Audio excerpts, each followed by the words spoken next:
ready? It's the Roundtable with me, Robert Bannon.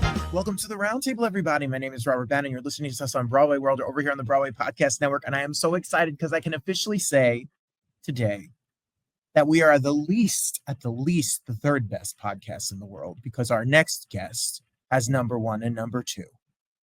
And I mean, we're probably not in the top 1,000, but I'm going to say number three, because if you're watching, then we matter to you. And if you're watching because of our next guest, you know his stuff is amazing. How does the Golden Girls, Broadway, crime, did Bea Arthur commit a crime that we don't? If I had to guess, I would say she probably did. And at some point in her life, and maybe that's how the connection is. But Patrick Hinds has podcasts. He has a live show.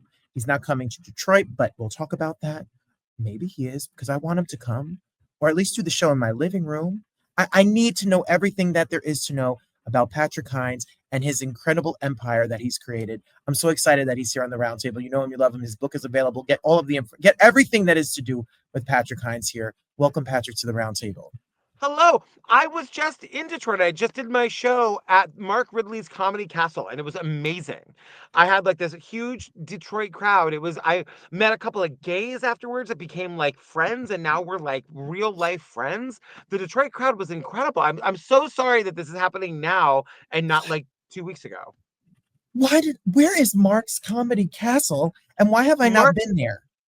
Mark Ridley's Comedy Castle, it's like a 10-minute drive from the gay neighborhood. That's all I know. That's all I can tell you. The gay neighborhood is Royal Oak, Ferndale, and that's out there. And I'm so excited that you were here. And next time you come here, I will be there front row center with a drink. Yes. And I'm ready for you, Patrick. I'll be back in 2026. I'm already planning tour 2026, and Detroit is on the list.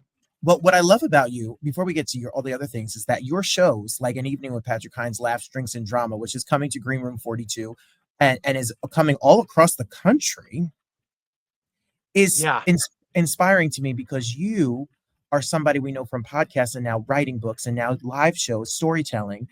You have just morphed into this multi-hyphen. You're like Beyonce.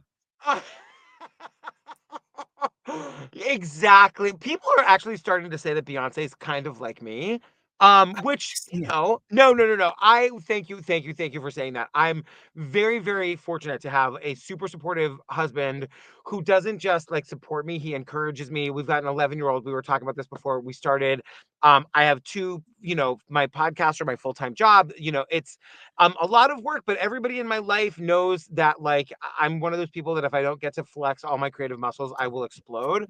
And so I'm fortunate to be surrounded by a lot of people who have supported me in all of the things. And so, my original podcast partner, Jillian Pensavalle, who people might know, your followers might know from the Hamilcast, she and I used to do live tours together for our True Crime Obsessed podcast, but she really, really does not like to fly. She has a one of those like debilitating fears of flying. So we stopped touring.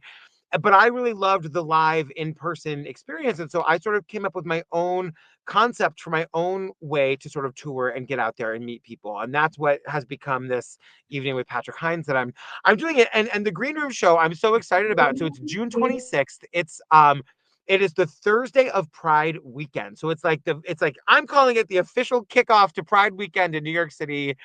And the show it's really, really a fun night. Basically, it's an hour where I just sort of tell you a true story about a night that I spent with Bea Arthur from the Golden Girls when I was in college. And I was tasked with being her host for the weekend when she came to my college. And I really wanted her to like me and love me the way that I loved her. And the more I wanted it, the more she hated me. And then she started drinking, and the drinking just made everything worse. And we've got this incredible drag performer who plays Bea Arthur from Beyond the Grave via video. And it's just a really, really, really fun night. And then when the show is over, we stick around for an after party. So there's like a 90-minute after party where we all just sort of hang out and drink and get to make new friends. It's really, really fun.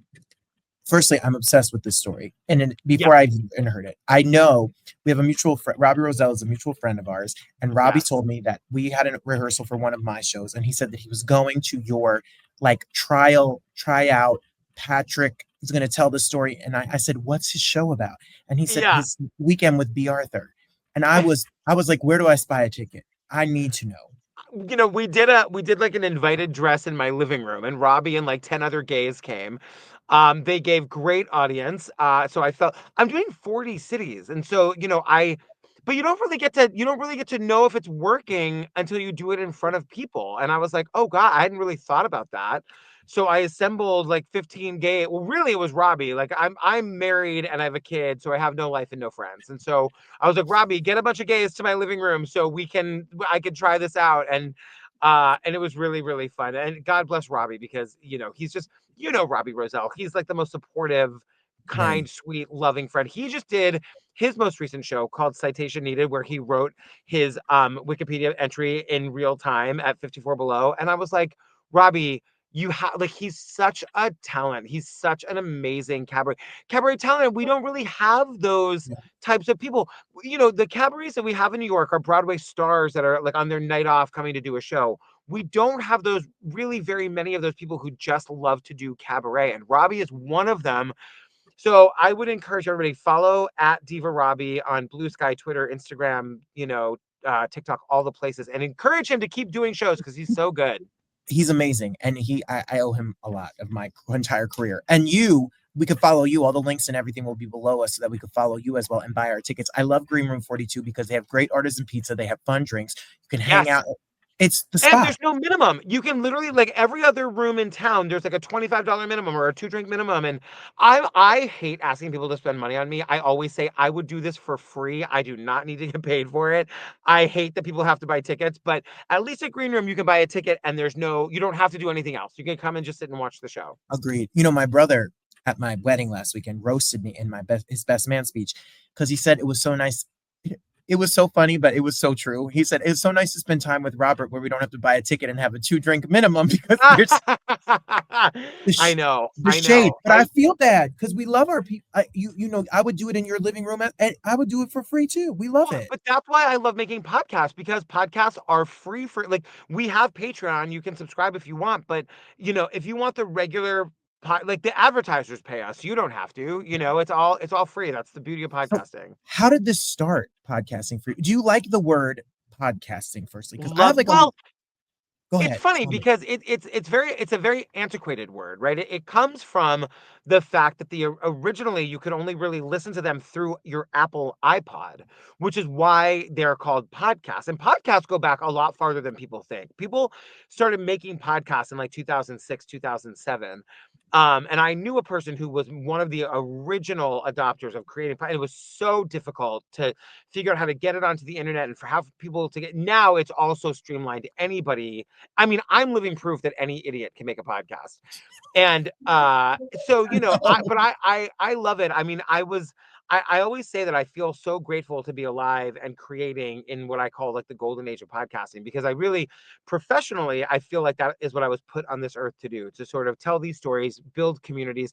For me, it's about so much more than just the hour-long episode that we make.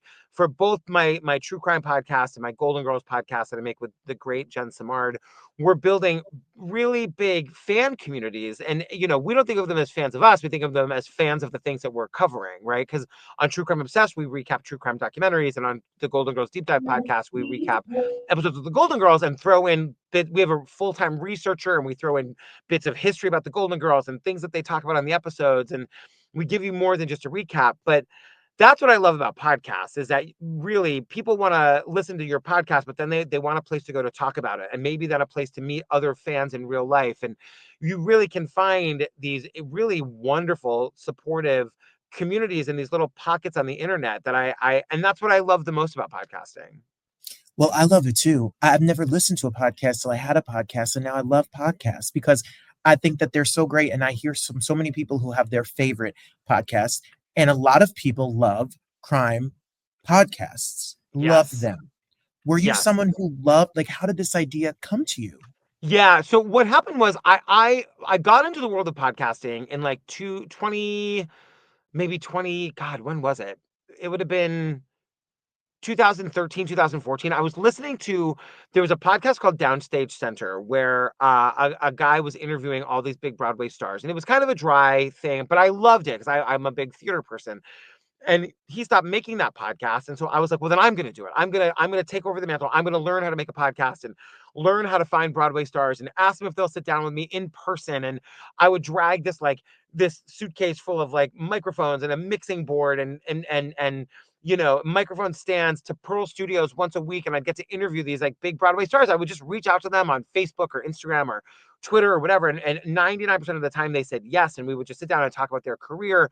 And I loved it, loved it, loved it so much. And all I was saying was that, I had found that the Broadway adjacent creative community, meaning those of us who like make podcasts or YouTube, shows, or I never found it to be particularly welcoming. The people didn't seem to want to support each other. There was a lot of competition. So I had a policy that whenever there was a new podcast, a new theater podcast, I would directly, because I was one of the first. I was one of the very, very first to make a theater podcast. And so my policy was anytime there was a new podcast, I would reach directly out to the creator and say, like, hey, I'm Patrick. I make theater people. I've been doing this for a long time. If there's ever anything I can do to help you, please let me know. And I did that for every new podcast that came after me. And one of them was the Hamilcast. And it was a podcast by a woman named Jillian Pensavalle about the musical Hamilton. And I sent her a DM and we started hanging out and we just became friends. And it was at a time when I was really discovering how much I loved the podcasting industry in general, particularly true crime. I was really drawn to that sort of genre.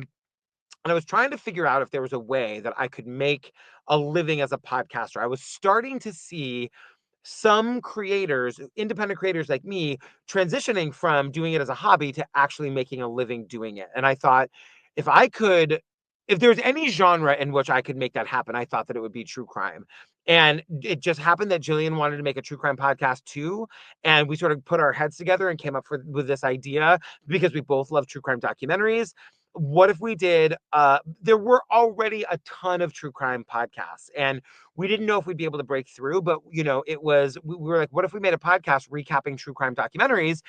And there was nothing out there like that. And we made our first episode and it was, it took the crime and the victims very seriously, but we were able to find humor in either the way the documentary was made or some of the characters that were involved. And it was a very, not that we created true crime comedy. We certainly did not, but we certainly found our own way into that sort of genre.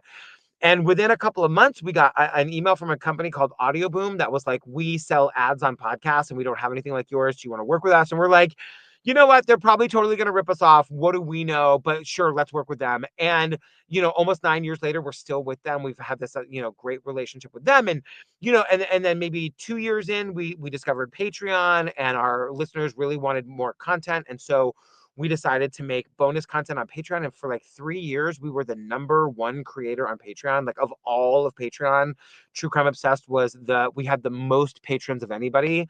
And so, we were able to really build this community and give them what they wanted and sort of grow as people and creators and podcasters. It's been a really amazing journey. Oh my God, Patrick. That's insane. Is Yeah. there moments where you are in shock or disbelief or living the dream? Like, what an Yeah. amazing journey. I will say in the beginning when, I was saying this to somebody the other day. I hadn't really articulated it like this before, but when True Crime Obsessed hit, it hit. Like it really, really hit in a way that Jillian nor I ever could have anticipated. Like within, 8 or 9 months, we both quit our jobs to make True Crime Obsessed full time. Then a few months later, my husband quit his job because we needed a manager, both like to run the back end of everything and customer service and all of our finances. And then we were dealing with bookings. And then UTA came in and they asked if they could represent us for everything. And so, then we signed with UTA.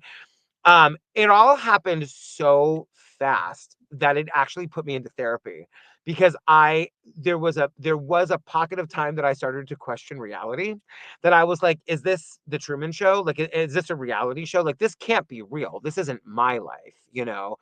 But over, a period of months and years, my therapist has been able to convince me that no, this is all real. It's all happening. And it's a product of working hard and, and finding good people to work with and treating people well. And yeah, it's been a real, I wake up in my apartment every day and the day that we moved in there several years ago, I realized that it was a dream apartment for me and for my family. And I remember thinking like, I will never, ever take this for granted. And I never do. Every day I wake up in that place with my beautiful family.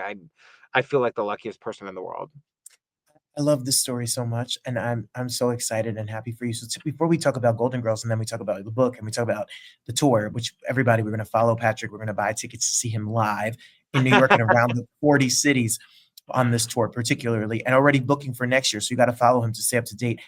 Do True. you still do? How often do you do a podcast, and what's the best way for us to see them, hear them, listen to them? How can we stay up? Yes. We release basically 2 episodes of True Crime Obsessed every week on Tuesday and Thursday. Tuesdays are our regular episode. We do bonus episodes on Thursday. I think we're doing 50 bonus. I can't remember how it works out to be about 75 episodes per year on the regular feed. So Tuesday and Thursday, you can find them anywhere you listen to your podcast. We also just launched our YouTube channel, and that is blowing up. We already have like 15,000 subscribers to our YouTube channel. It's crazy how YouTube is just happening. And then we have our Patreon content. So we release a full bonus episode every week. And that's where we cover the longer form series, like the Karen Reed trial documentary is 5 episodes on HBO Max. And so we do 1 episode a week for 5 weeks, and then we go to another. So just for True Crime Obsessed alone, we release anywhere from 2 to 3 episodes a week. And then for the Golden Girls Deep Dive podcast, we do just 1 episode a week, and those are on Mondays. Okay, so we could get the full scoop. So you and Jen are still out here, even though she's a Yeah. big giant. Death Yeah. becomes her superstar. I mean, Jennifer Samard, I'm sure all of your viewers know who she is. She's now a 3-time Tony nominee. She is the hardest working person in show business. She is the kindest person I've ever met. She is the most, I kept waiting for her to be like, I don't have time to do this podcast. I don't have time to do it. And she never even came close to that. I mean, the way that this woman manages her time, we did give her, I mean, we didn't give her, she said that she needed a couple weeks off now that we're ramping up to the Tonys. And so my husband is stepping in as a guest co-host for 2 episodes this Monday and next Monday. But she's a workhorse. We banked a whole bunch of episodes before they went into previews on Broadway. So she had 2 months off then, so she could just focus on the show. Then we banked a whole bunch more episodes so that when Tony season happened, if she were to get nominated, she would be able to take that kind of time off. But like things keep happening with the Golden Girls too. Like we just won a Webby Award. We just won a Webby Award for best episode of a TV podcast. Like Seth Meyers was in our category and we won. And so it's things just keep growing and growing and growing. It's wild. So this podcast about the Golden Girls, well, Jennifer is the funniest, sweetest person ever. She is just incredible and sings her face off. So ungodly. So this is, you take a Golden Girls episode per podcast episode, and you just kind of break it down. So we go in order from the pilot episode all the way through season 1, season 2. So right now we're in the middle of season 2. So we're going in order every week. And what we do is we watch the episode and we sort of just recap it. But we talk about everything. We talk about the politics of the episode. We talk about the comedy of the episode. We talk about the costumes and the we basically just walk through the episode and sort of share our observations, which inevitably leads to personal stories, just fun and hijinks. But we also have a full-time researcher who researches every episode. And then, so we're coming into it with context, with any sort of like pop cultural reference. We're able to explain what it is and sort of talk about what was going on, like what was on the front page of the New York Times that week, what was going on in the world, and how does that relate to the episode. And so that's why we call it the Golden Girls Deep Dive podcast, because it's not just a recap. It really is a deep dive into each episode. Well, ladies, gays, as Robbie says, gay adjacent people, everybody who this is for, these Golden Girls Deep Dive is for you. And then True Crime Obsessed. I got to tell my brother is a cop, and he drives around listening to crime podcasts. Oh, tell him about True Crime Obsessed. But I will also say the number of straight men that I've met at my live shows, Tony, I'm talking to you. Like there are so many straight men of a certain age who love the Golden Girls. And part of it, I think it's probably because they watched it with their moms when they were kids or whatever, or their grandmas. Like there are so many straight men at those shows. It's wild. So we have podcasts for you all, everybody that's watching. You're a fan of a podcast, you're listening to us, then you got to make sure you're listening to these podcasts. And then you decide, like, why don't I write a book? Yeah. I'd wanted to write a book for a really long time because I just have these like 12 funny, silly stories from throughout my life about me sort of like falling flat on my face. And like it's not a self-help. It's not meant to be like that at all. It really is meant to be me sharing 12 funny, silly stories. But it is a memoir adjacent. It goes in order from like my early years to now. So it is really just me sort of sharing my experiences and some of the things I've learned along the way. One of the stories is Bea Arthur. One of the stories is my quest to find out if my mom had sex with Glenn Close. My mom is a lesbian. And was very close with Glenn Close when they were in their post high school years. And I will tell you, I get an answer to this question from Glenn Close. I won't tell But you how I get there, but I will tell you that I do. Another chapter is about I opened a home daycare once. I spent a year of my life working to open a home daycare, so I wanted to stay home and like take care of my kid. It lasted for less than a week before I shut it down under false pretenses. So it's like stories like these. They're fun, they're silly, but they're real life things that really happened to me or that I did or that I experienced, and it's wild. I'm looking on Amazon right now. I need to buy a copy. Hold on. Well, I Patrick, also did the audiobook. If you want to hear me read it, you can get it on Audible as well. the people, what are you have nothing to do when you're sitting at the beach this summer or you're flying somewhere. It's $18, Patrick. You can't even get a venti coffee in New York City for $18. No, you absolutely cannot. There's only one in stock. Well, there's zero in stock now because I just bought it. And so you got to get the book or listen to the book on Audible as well. Your mom, I was sold. Not you're charming and lovely, Patrick, but the Oh, cover. thanks. Yeah, When you tell me, that picture, when I tell you that I've gotten so much mileage, I think that was like my 6th grade class picture. And I remember, I tell this story too. I remember getting ready for school that day and looking in the mirror and being like, bitch, you look good. Like you are nailing this. The style, the hair blown out for days. Like I was like, girl, you got this. well, if I showed you my senior picture, I think we've all been there. We've all, and then just look how a chubby gay son of a Jesus obsessed lesbian found love, family, and podcast success. Wait, let me ask you a question. Who do people tell you that you look like? I get weird. I have gotten weird things. If I take my hair away, I get like sometimes it's Drew Carey. Oh my God. No, that's not where I was going. And then, well, what do you? Then someone said I had the face of Rami Malek, but only if I'm skinny. No, you look like Ryan Phillippe. Ryan Phillippe. Now, I am openly flirting with you here. Ryan Phillippe is totally my hall pass. I'm a married man. You're a married man. Nothing's gonna happen. But I'm just saying, this all came about because I think I saw Robbie posted a picture of you or something, and I was like, Robbie, who is that? I'm in love with him. Like I had such a crush on you from the second I saw your picture. Robbie's like, I have to connect you. He does like a YouTube show, and I was like, but I can't talk. He's too cute. I'm gonna be No, flustered. Patrick. No, first, that's the sweetest thing ever because when Robbie said Patrick loves you, I thought it was because Robbie posted video of me and him being stupid and we are just dumb. And It was probably a cross section of like being very handsome and also being and also being gifted. Patrick, I think we look alike, is what I said. And you said that was I know it. Well, it took my breath away. I was like, he's so cute. He thinks we look alike. I'll take it. It's a well, compliment on a Wednesday. I'll that take is it. the ultimate. My husband Darius will definitely say, please take Robert one night and please go to dinner because give me a night off from having to deal with Well, him. you guys are a good match. I saw a picture of your husband. You guys Thank are you. both very, very cute. Thank you so much, Patrick. And and your beautiful family. And I teach Oh, sixth thanks. grade, and you have a sixth grade about to be sixth grader. And I just am obsessed with the whole thing. And the gay marriage and family thing is something that we've talked a lot about in our house. I don't know about you, Patrick, but like Darius is not a podcaster; he's a YouTube watcher. Well, tell him to watch True Crime Obsessed on YouTube because it's happening there. Okay, now, and we're gonna watch, and he watches like all the gay couples who like have farms Oh, and kids. yeah. That content is awesome. Do you guys want to have kids? Do you guys talk about it? Well, we talk about. I don't know how old you were when you had your daughter. 36. We were not young. Okay, so that's his. I'm 42, and his thing is like, Yeah. if you have a kid now, and then you have a young kid, and then you're gonna like, it's one of those things like, do we change our life in our 40s, or do we not? Or do we foster? He's foster kids in the past. Like we So we are still we in the conversation. We got Daisy from foster care.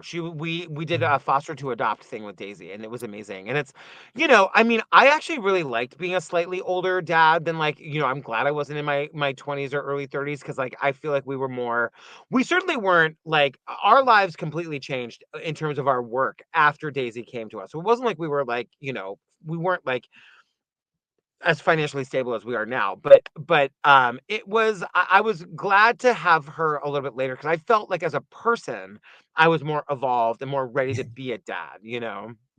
I agree. I love that. I love that so much. We look the foster course book, like to get the Yeah. information is on my kitchen table. So Oh, hold on to your amazing. hats. Who knows what's going to happen? Yeah, yeah, truly. And I mean, it's one of those things where I always say to people, because, I'm a little bit past the age now where people are like, should I or shouldn't I? Like, I don't know. Because I think most people, I'm 47. So by the time people are my age, most people have made the decision. But I used to say to people when I was in my, when Daisy came to us, like, and we decided we had wanted kids. And when Steve and I got together, we did not want kids. And that was one of the reasons why we got together. And that just changed for us. But remember thinking like I don't think that like anybody who decides not to have kids, I'm sure there are some people, but most people don't regret that decision later. You know what I mean? Mhm, Especially if they have kids that are their age that are mhm. like young.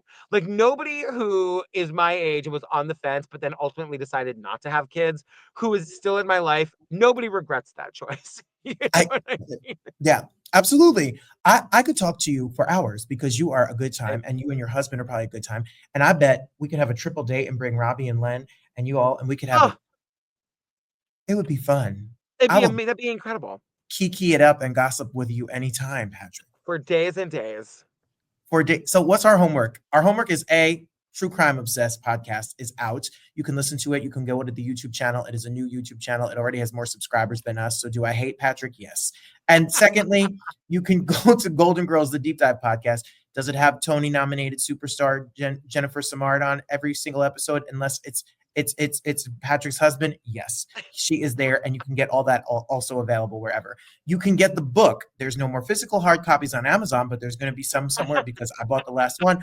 Failure is not an option. Patrick Hinds is available. You can grab that. And then you're going to get your tickets to an evening with Patrick Hinds. Laughs, drinks, drum. Look, he's already in rainbows. There's a bear, there's Bea Arthur, and cheesecake. I'm sold. What? Maybe there's too much of me out there. Maybe I need to scale it back a little bit. No, no. We need more. You need to come back to Mike's Magical Castle in I Detroit. know. I can't wait to get back to Detroit. The Detroit audience was amazing. It was such a good Without time. giving a city and Yeah. being shady. Are the audiences they vary very much Oh, place to well, place. yeah, I will say, like, I mean, the what I will just say is that what it took me a couple of years to get used to is that Midwest audiences are just polite. So they don't want to clap over you. They don't want to laugh over you. They don't want to laugh inappropriately. And at first I was like, oh my God, the show's not funny in Ohio. Why isn't the show funny in Ohio? And then I was like, oh no, they're just so nice. They're just so good. So like, Seattle, Portland, San Francisco, New York, Boston, the coastal city audiences are always Detroit, which, isn't a coastal city, but it's just like it's Detroit. Like those are always really loud, raucous audiences. But when I always say like the doors open at 5:30 for the VIPs and I'm the one opening the door. I'm hanging out with y'all before the show starts and then we do an after party. I'm not like in the back in the green room on my phone. I'm hanging out with you. The whole point is for us to all get to meet each other. But when I get to meet everybody in like the quieter cities, they're just as enthusiastic as the people in San Francisco, but they're just a quieter audience because it's a polite thing to them. Where did you grow up? Cape Cod, Massachusetts. Massachusetts, Yeah. Where'd you grow up? Jersey, Oh, wow. Yeah. trashy Yeah. Jersey, just Yes. trashy Jersey, trashy. Well, that's the thing. I grew up on trashy Cape Cod. I grew up in the poor town. Like I got my first job when I was 13. I worked all summer. I never really got to experience the Cape Cod that most people hear about or dream about. But like Cape Cod is trashy, you guys. Like a Dunkin' Donuts on every corner. Like, come on.